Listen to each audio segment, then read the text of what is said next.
ఉన్నారు. సో రమారావు గారు ఏమనిపించింది ఇవాళ శాసన మండలిలో? నేను మండలికి వెళ్ళలేదు, ఇంట్లోనే ఉన్నాను. చూసారా? కొంచెం కొన్ని మినిట్స్ చూశాను. మీలాంటి మీడియా బ్రదర్స్ చెప్తే చూశాను. ఏది ఏమైనా జరగకూడదు జరిగింది. తండ్రికి ఇలాంటిది జరుగుతుందని ఊహించడు, అలాంటిది జరిగింది. మరి ఎందుకు జరుగుతుంది ఏంది అనేది ఇప్పటికైనా కానీ కుటుంబం కానీ కేసీఆర్ గారు కానీ రెక్టిఫై చేసుకోవాల్సిన అవసరం ఉంది.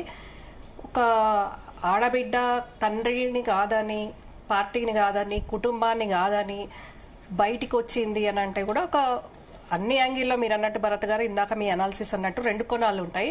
అన్ని యాంగిల్స్లో కూడా ఆలోచించాల్సిన అవసరం ఉంది. ఒక బలమైన కారణం ఉండి ఉంటుంది. ఏది ఏమైనా కూడా ఈరోజు ఇంటి ఆడబిడ్డ బయటకు వచ్చి ఏడ్చి కన్నీళ్లు పెట్టుకొని ఇంత దూరం రావడానికి మరి ఏం జరిగి ఉంటుంది అనేది కూడా తెలంగాణ ప్రజలందరికీ తెలియాల్సిన అవసరం ఉంది. తెలంగాణ ప్రజలందరూ కూడా చూస్తున్నారు.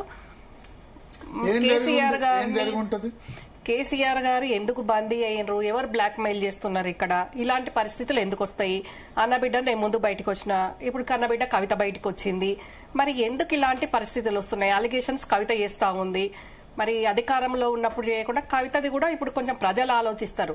అధికారంలో ఉన్నప్పుడు ఈ ఏవైతే కవిత మాట్లాడుతుందో అంశాలు అవన్నీ అప్పుడు మాట్లాడుంటే బాగుండేది. కానీ ఇప్పుడు బయటకు వచ్చేసి సస్పెండ్ అయినాక బయటకు వచ్చినాక మాట్లాడేసరికి ఎవరు కూడా రిసీవ్ చేసుకునే పరిస్థితి లేదు. ఏది ఏమైనా కూడా కేసీఆర్ గారికి ఈ పరిస్థితి ఎందుకు వచ్చింది, మరి కవిత ఎవరి మీద అయితే అలిగేషన్ పెట్టిందో సంతోష్, మరి ఆ సంతోష్కు ఆ ఉద్యమ కాలం నుంచి మొన్నటి వరకు కూడా కవిత బయటకు వచ్చేంత వరకు కూడా శకుని సంతోష్కు తోడుగా ఉన్నదే కవిత, కవితకు నీడగా ఉన్నదే సంతోషం. మరి అలాంటి సంతోష్ ఎవడో పరాయి వాడు ఈరోజు ఫామ్ హౌజుల్లో కేసీఆర్ గారితో పక్కనుంటే కన్న కూతురు ఈరోజు బయటకు వచ్చే పరిస్థితి వచ్చింది. మరి ఎందుకు వస్తుంది ఇట్లాంటి పరిస్థితి అనేది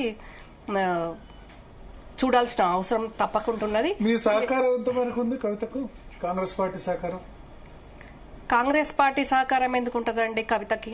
వాళ్ళు ఆరోపిస్తున్నదే కదా బీఆర్ఎస్ వాళ్ళ ఇన్ని రోజులు రిజైన్ చేసి 5 నెలలు 4 నెలలు ఉంది.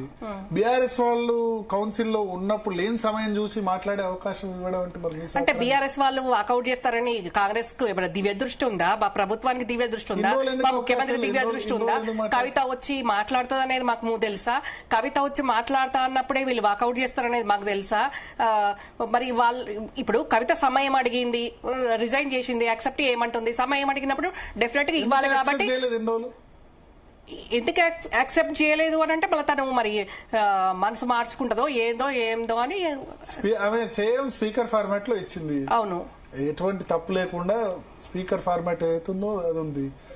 అయితే ఏంటంటే మీకు సర్పంచ్లు వాళ్ళ బలం కోసమన్నా ఆపు ఉండాలి. స్థానిక సంస్థల బై ఎలక్షన్ లో మీరు గెలిచింది ఎందుకంటే బీఆర్ఎస్ మెజార్టీ అక్కడ నిజామాబాద్ లో ఉండే కాబట్టి. సరే, ఆ ఎలక్షన్ అయిపోయింది కాబట్టి ఇప్పుడు మెజారిటీ వచ్చింది. ఇప్పుడు 4 నెలల సమయం తీసుకుంటే ఇట్లా అంటున్నారు భరత్ గారు.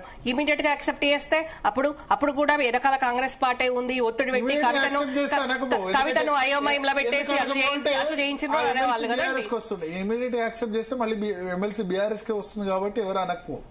ఇప్పుడు కవిత రిజైన్ చేయడంలో కూడా ఒక మతలబు ఉందండి. అందులో ఎట్లాగూ మళ్ళీ స్థానిక సంస్థల ఎన్నికలు వస్తాయి, తన ఉన్నదే ఎమ్మెల్సీ అది కాబట్టి 2 నెలల ముందు ఈ పదవి ఉంటే ఎంత లేకుంటే ఎంత, ఇంకా ఈ పదవితో 2 ఏళ్ళు నేను పదవిలో ఉండేది లేదు కదా, రిజైన్ చేస్తా అని. 27 వరకు ఉన్నట్టుంది, 27, 28 వరకు ఉన్నట్టుంది. లేదండి, లేదు, సెకండ్ టైం రెన్యువల్ అయింది అని. ఇప్పుడు ఎట్లాగో ఎలక్షన్స్ వస్తున్నాయి కాబట్టి మరి ఇక 2 నెలల సమయమే ఉంది, దానికి నేనే రిజైన్ చేసుకుంటే బెటర్ కదా అని.